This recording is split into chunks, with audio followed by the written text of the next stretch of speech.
নির্ধারিত বয়সের প্রায় 15 বছর আগে থেকে বার্ধক্য ভাতা উঠছে দুর্নীতির প্রশ্ন। প্রশাসনিক নথিতে বয়স বেড়ে যাওয়ার জেরে বাস্তবে প্রায় 53 বছরের এক ব্যক্তি গত প্রায় 10 থেকে 12 বছর ধরে সরকারি বার্ধক্য ভাতা পাচ্ছেন বলে চাঞ্চল্যকর তথ্য সামনে এসেছে। ঘটনাটি দক্ষিণ 24 পরগনার পাথর প্রতিমা ব্লকের দিগম্বরপুর গ্রাম পঞ্চায়েতের পশ্চিম শ্রীধরপুর সর্দারপাড়া এলাকার। প্রশাসনিক ভুলের কথা স্বীকার করেই দাবি অভিযুক্ত স্থানীয় বাসিন্দা পাঁচু গোপাল মাঝির। তার বাবা নিরাপদ মাঝি।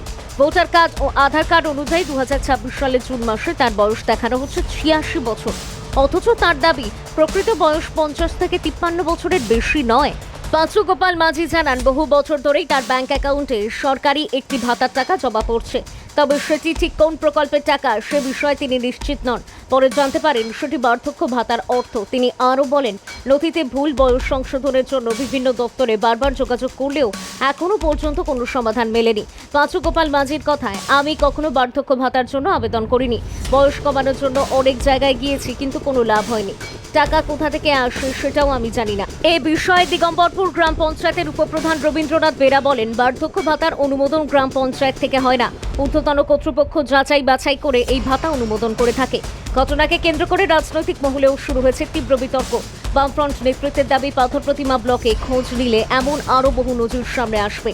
তাদের অভিযোগ, অসাধু চক্রের মাধ্যমে ভুয়ো নথি তৈরি করে বহু মানুষ সরকারি সুবিধা পাচ্ছেন। বাম নেতৃত্বের বক্তব্য, পাথর প্রতিমা ব্লকে হাজারেরও বেশি তথাকথিত বিশেষ চাহিদা সম্পন্ন মানুষের নথি রয়েছে, যাদের অনেকেই বাস্তবে সেই শ্রেণীভুক্ত নন। অসাধু চক্রের মাধ্যমে অর্থের বিনিময়ে এই ধরনের নথি তৈরি হয়েছে বলে অভিযোগ রয়েছে। তবে সাধারণ মানুষকে দোষারোপ না করে যারা এই চক্র পরিচালনা করছে তাদের বিরুদ্ধে কঠোর ব্যবস্থা নেওয়া উচিত। এক ব্যক্তির বয়সজনিত নথিগত বিভ্রান্তি থেকে শুরু হওয়া এই ঘটনা এখন বৃহত্তর প্রশাসনিক স্বচ্ছতা ও সরকারি প্রকল্পের যাচাই প্রক্রিয়া নিয়ে নতুন করে প্রশ্ন তুলে দিয়েছে। প্রশাসনের পক্ষ থেকে ঘটনার তদন্ত ও প্রকৃত তথ্য যাচাইয়ের দাবি উঠছে বিভিন্ন মহলে। দক্ষিণ 24 পরগনা থেকে গোপাল শীলের রিপোর্ট, ডিএন নিউজ বাংলা। কত বছর পাচ্ছেন?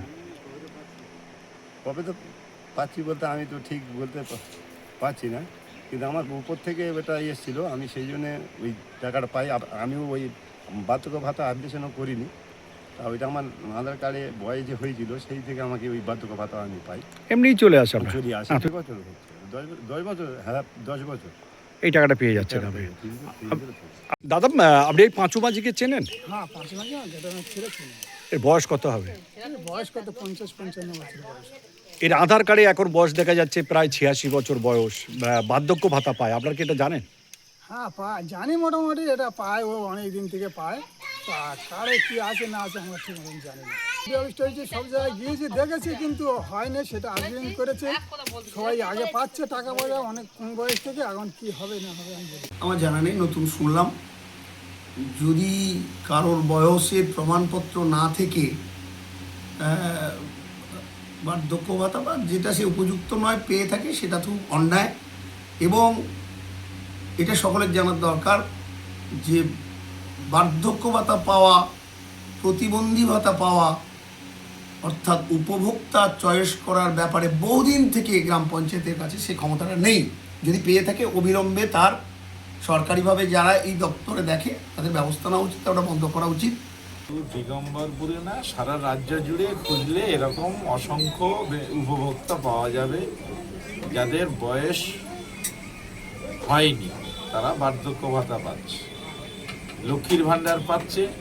পুরুষ লোকেরাও অনেক লক্ষ্মীর ভাণ্ডার পাচ্ছে। বিভিন্ন দান অনুদানের ক্ষেত্রে দুর্নীতি তো চরম আকার ধারণ করেছিল তৃণমূল সরকারের আমলে, এবং বারে বারে আমরা বলেছি, আমরা বামপন্থীরা এর বিরুদ্ধে আমরা বারে বারে প্রতিবাদ করেছি যে অবিলম্বে দোষীদের এই তদন্ত করে এদের শাস্তি দিতে হবে, কিন্তু সেটা কোনোদিন হয়নি, তদন্ত হয়নি। আর তদন্ত যদিও দু একটা ক্ষেত্রে হয়েছে, কিন্তু সেটা ফলপ্রসূ হয়নি, আর কোনো প্রতিকারও হয় মেলেনি। এই ব্যাপারে যিনি উপভোক্তা তিনি বলছেন তিনি এই ব্যাপারে বোঝেন না, জানেন না, তিনি কোথাও অ্যাপ্লাই করেননি, পাচ্ছেন।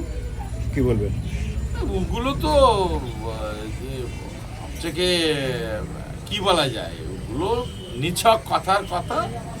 ও তৃণমূলের নেতা এবং যারা অঞ্চলের দায়িত্বে আছে সবাই জানে, সকলের সঙ্গে কোঅপারেশন করে এগুলো হয়েছে, এবং পার্সেন্টেজ